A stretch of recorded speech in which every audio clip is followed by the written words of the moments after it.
Hi, my name is Precious, and one of my bachelor's of science is in psychology. Someone sent in a request for me to talk about exercise and ADHD brains, so that's what we're going to talk about today. It's easy to assume that people who exercise have more willpower or motivation, but that's not always true, especially if you have ADHD.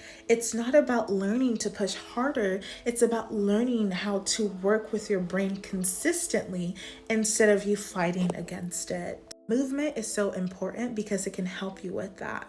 Let's just start with what ADHD actually is, not from a textbook, but in real life. It's like your brain is trying to process 1,000 things at once. You're trying to focus, but your brain won't slow down. Starting something feels impossible, and finishing it is even harder. But ADHD is not about being lazy, it's neurological. It's about how your brain handles things like attention, motivation, focus, and reward. And at the center of that is dopamine. Dopamine is the motivational chemical.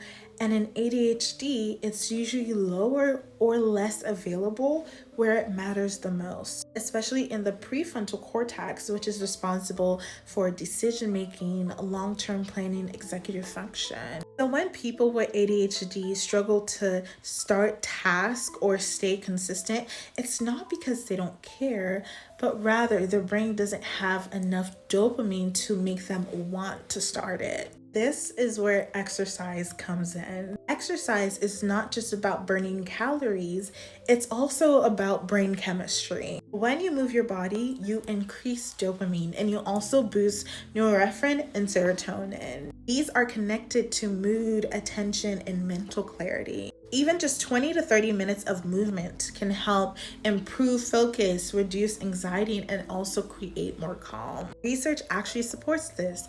Exercise actually activates the same areas that ADHD medications target. Now, it does not mean that you don't need medication, but it does mean that movement can be a natural support to it. Now, in case you're wondering what type of movement works best, honestly speaking, the best type of movement is the one that gets you going and keeps you coming back. This might be dancing, kickboxing, martial arts, basketball, pickleball, the list goes on and on. If you can make it fun and easy to start, your brain will most likely follow through with it. Now, if you're struggling to stay consistent, that's okay.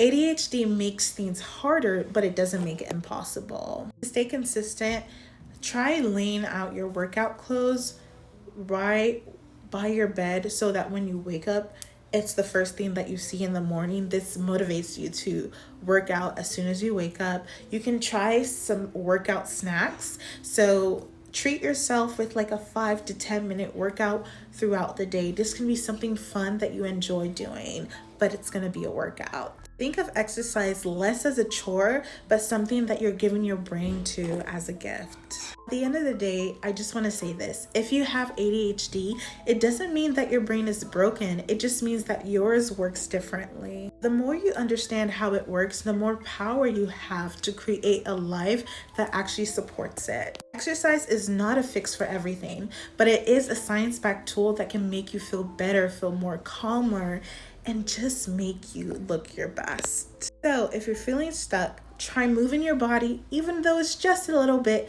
and see how it feels. I hope this video was helpful. Let me know if you have any comments, questions, or concerns, and let me know if you'd like me to further expand on this topic or any topics that you'd like me to talk about. That is all for now. Bye, guys.